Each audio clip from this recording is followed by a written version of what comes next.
I don't know how any of you guys are going and going and going. I know you gotta be at the same level of mental health as me. Every day it's something new between the fucking news and the fucking stupid Biden and stupid Trump.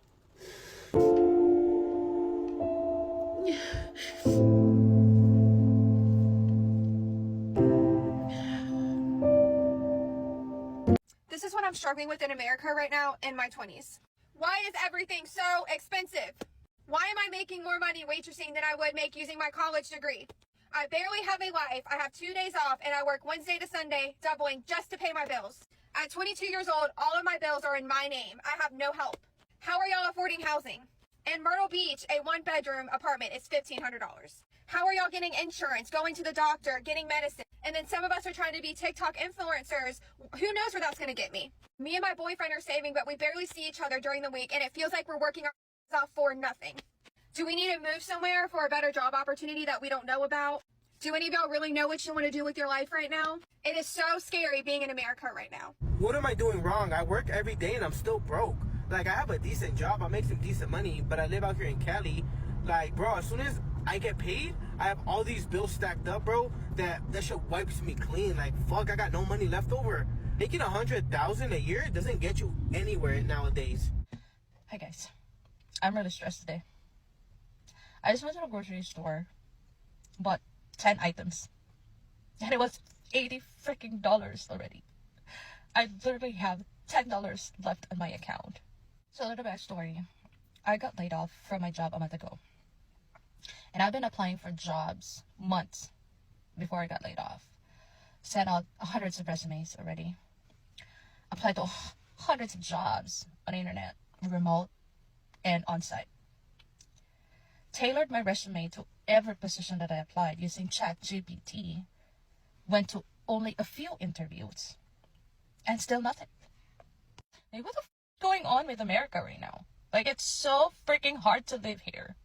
Like, I'm gonna stay positive. I'm gonna keep applying for jobs. I'm gonna keep showing up. But man, my bills are not going to wait.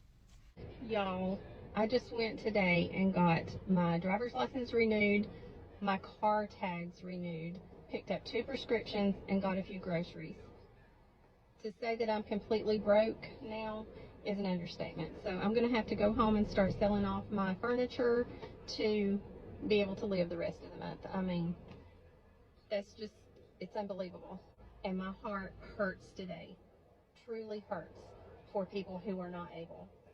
And we're living in some rough times, really rough times. And we need to be praying for all those around us who are not as fortunate as we are to be able to do the things that we need to do. I'm not talking about extras. I'm not talking about going on vacation and doing fun things. I'm talking about living, taking care of your vehicle, if you can even afford a vehicle, putting groceries on the table, buying medicine, the things you have to do. It's sad. It's very sad. Yeah, it's a really sad thing here. You know, we have a generation that is right now trying to survive in the US, and they're doing it at a time that it is so difficult with the rising costs. I really do feel for the younger generation and even for the older generation. I mean, you're hearing the stories here that it's just so difficult. Right now, you go and do a few things and it's like your bank account is empty. And that is the reality. Money goes by so quickly. And the reason why is because primarily, in my opinion, wages have not kept up here in the US. That's a fact. And also the cost of everything has gone up so dramatically that right now it's just not lining up. It's really, really, really difficult to make ends meet. And you do have to start learning to do with less. Take out the luxuries in life, take out the unnecessary vacations, the unnecessary spending, take out the wants, and really just focus on the needs. And even just by getting the needs, purchasing the needs, taking care of your needs, even that really starts to draw people broke. And I'm seeing more and more that people are having a harder time to cope with this because it's getting too stressful. And even though this has been going on for years now, and if the pot continues to boil, I really believe things are just going to get a lot worse because people are already living on the edge, and you already can not afford something extra to happen or something extra to come up without just kind of going in the hole. So that's why I've been a proponent of just living as minimally as possible for years now, being as debt-free as possible and living frugally, because look at where we are today. Look at what's going on in the world. Bro, the cost of living is insane right now. Like, what are we doing? I swear before COVID, in my area, $20 an hour was like, you balling, you good. Now, people that making $20 an hour, I'm like, man, how are they surviving? Like, this is insane. Fast food places are paying $20 an hour now. So $20 an hour is the new $10 an hour. Obviously, all of this is relative to where you live. So my $20 an hour, where I live in Northern Virginia, may be your $16 an hour, or maybe your $30 an hour. It all really depends on where you live. Like, I can't be the only one that sees this stuff. Like, I can't be the only one that understands what's going on. And it honestly worries me that there's some people out there that make less than that. Like, think about the people out there that's making minimum wage. Like, probably have to work 2 or 3 jobs just to make up for, a livable income. It's insane. What do I see happening?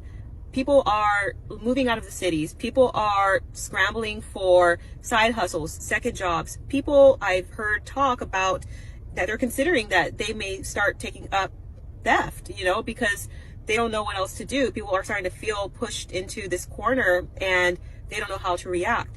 There's people that are talking about moving out of the country because the U.S. is so unaffordable, and they're starting to look at other places like Mexico and other places in Central America and South America and other countries in Europe even. So if you're thinking, hey, this is really getting hard, are other people going through this? Yeah, a lot of people are really struggling right now. We've been living frugally for years, and even we've been seeing that there are things right now that we have a hard time getting around, when it comes to buying things, because we need to get certain items and then the price is just so high. And of course, with the tariffs, things are going to go up even more. But it's really concerning what's going on. That's why I'm such a proponent of trying to cut back, live below your means as much as possible, move in with family, don't have a brand new car, get rid of that, get something used, don't get into more credit card debt. If you need to find some type of side hustle, something that you can do on the side, even though nobody wants to work a second job, but just relying on your own one income right now is not necessarily reliable. So thinking outside of the box and what can you do on the side, even if it's babysitting or cutting lawn or doing something that you are skilled at during the weekend, it can add up. And I think it's just something that it's kind of a reality right now, especially for a lot of Americans, because wages have just not kept up and the cost of everything is increasing so much. This is how screwed up the middle class is in less than 60 seconds.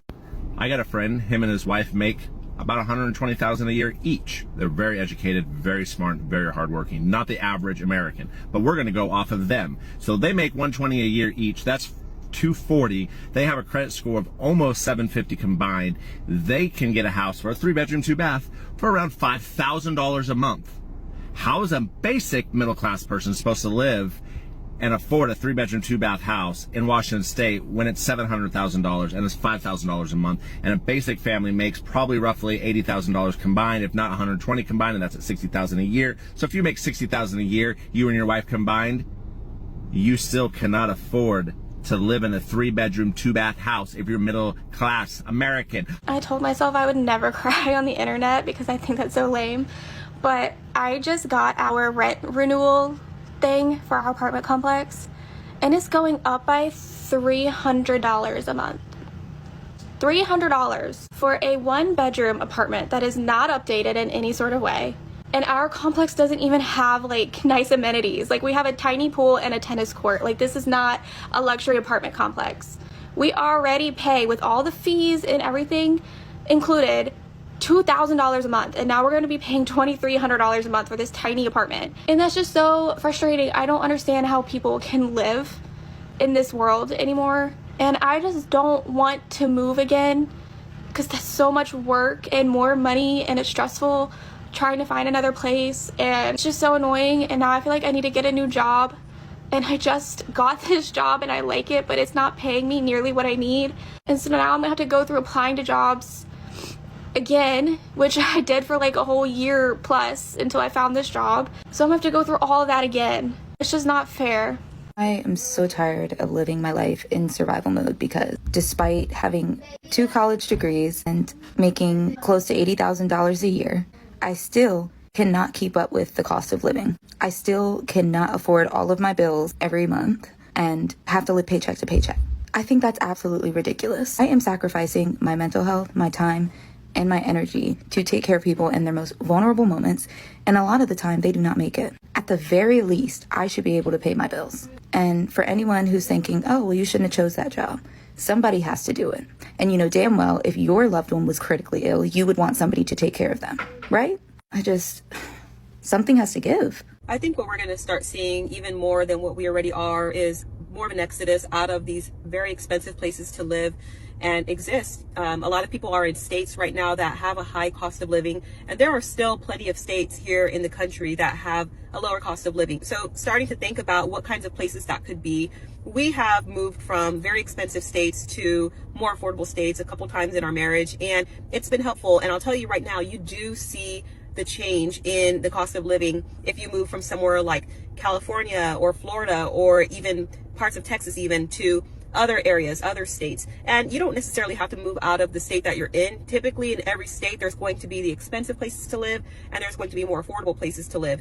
Now some states just kind of overall are more expensive to be in, so that's why I say maybe start looking at other states. We currently moved to Oklahoma from Texas, and we've seen already a reduction in costs for several things, particularly housing. And it's just something that I think people need to do. You know, when the cost of living is really high, you need to migrate, you need to move if you can't afford it, and if you don't have another way of surviving where you are. So people have been doing this for generations. Some people leave the country completely, other people leave the state, other people leave the area that they've known and maybe grown up in, and they've been there for many years.